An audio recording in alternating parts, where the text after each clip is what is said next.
መላእክት ሓቢሮም ሰብአ ሰገነቱ ሕያው ከብርብሉ መልሕም ተገሊጾም ዕልል ዕልል በሉ ኣብ ቤተልሔም ምድሪ ኤፍራታ ማህሌት ተሰምዐ ብድሙቕ ዕልልታ ተስፋ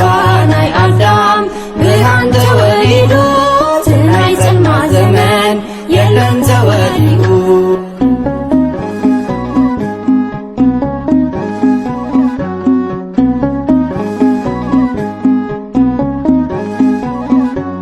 ፍቕሪ ስዒብዎ